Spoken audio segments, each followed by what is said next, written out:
बिहार विधानसभा चुनाव को लेकर के अमित शाह ने अपनी रणनीतियों को अंतिम रूप देना शुरू कर दिया है और आज इसे लेकर के एक बड़ा फैसला दिल्ली में होने जा रहा है। नमस्कार, मैं हूं प्रियदर्शन और आप देख रहे हैं न्यूज फॉर नेशन और हम बात कर रहे हैं बिहार विधानसभा चुनाव के पहले अमित शाह के दिल्ली स्थित आवास पर हो रही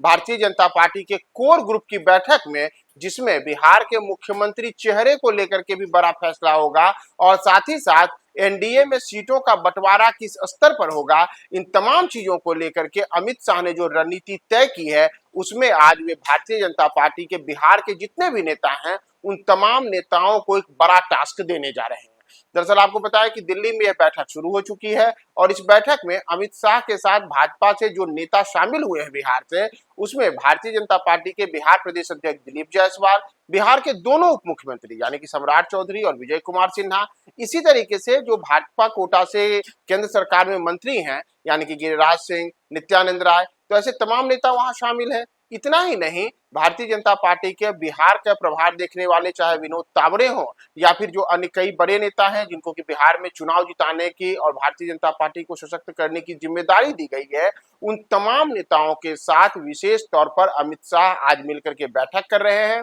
और सूत्रों का कहना है कि इस बैठक को काफी गुप्त तरीके से यानी कि इसकी जो रणनीतियां हैं, इसे लेकर के भी अमित शाह ने पूरे के पूरे मामले को गुप्त रखा है, ताकि एक विशेष तौर पर वो भाजपा के नेताओं को कई टास्क दें और उस टास्क के आधार पर बिहार में आकर के चुनाव को अंतिम रूप देने में ये नेता यहाँ अहम भूमिका निभाए। विशेष करके ये जो आज की बैठक है, इस बैठक में एक अहम मुद्दा बिहार में एनडीए में सीटों के बंटवारे को लेकर के भी होना है। दरअसल आपको बताएं कि इसी महीने माना जा रहा है कि अंतिम सप्ताह होते होते चुनाव आयोग की ओर से बिहार में विधानसभा चुनाव का ऐलान कर दिया जाएगा और इसके साथ ही साथ एनडीए में जो सीटों का बंटवारा हो, उस सीटों के बंटवारे को अंतिम रूप देने के लिए भाजपा, जदयू, लोजपा रामविलास, उपेंद्र कुशवाहा की पार्टी, जीतन राम मांझी की पार्टी, इन तमाम पार्टियों के बीच बेहतर सामंजस्य और सहमति बनाने को लेकर के भारतीय जनता पार्टी अपने कुछ नेताओं को विशेष टास्क देना चाहती है। और आज जब अमित शाह यह बैठक कर रहे हैं, तो उस बैठक में भी उन नेताओं को ही कई किस्म के टास्क दिए जाएंगे,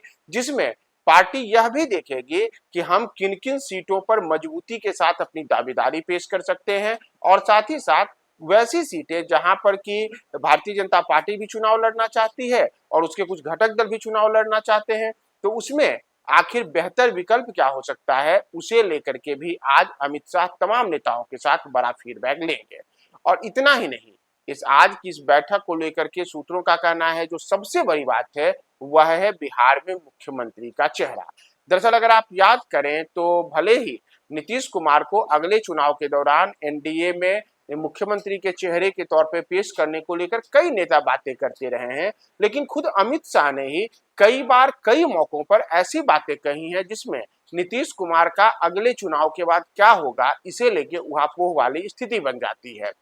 जैसे अमित शाह ने एक अखबार के साथ इंटरव्यू में भी कहा था, नीतीश कुमार चेहरा होंगे या नहीं होंगे इसका फैसला चुनाव के बाद होगा। इसी तरीके से एक चैनल से बात करने के दौरान भी अमित शाह ने कहा था कि नीतीश कुमार के साथ हम उनके ही नेतृत्व में चुनाव लड़ेंगे, लेकिन सीएम पद का चेहरा होंगे या नहीं होंगे इसे लेकर के उन्होंने चुप्पी साध ली थी। तो इन तमाम चीजों के बीच माना जा रहा है कि आज इस मुद्दे को लेकर के भी अमित शाह अपने नेताओं के साथ एक अहम उन्हें टास्क दे सकते हैं और इसमें कैसे चुनाव तक इस स्थिति को बरकरार रखना है, इसके ऊपर कुछ खास रणनीति के साथ भाजपा इस बार चुनाव मैदान में उतरेगी। तो अमित शाह के साथ आज भारतीय जनता पार्टी के तमाम जो बिहार के बड़े नेता हैं, उनकी जो बैठक हो रही है, उस बैठक में और क्या क्या बातें निकल करके सामने आती हैं और इसमें चुनाव के बाद क्या नीतीश कुमार ही मुख्यमंत्री का चेहरा होंगे या फिर भाजपा कोई खास रणनीति के तहत आगे सियासी गेम खेलेगी। हम आपको तमाम अपडेट्स बताएंगे, बने रहे न्यूज फॉर नेशन के साथ।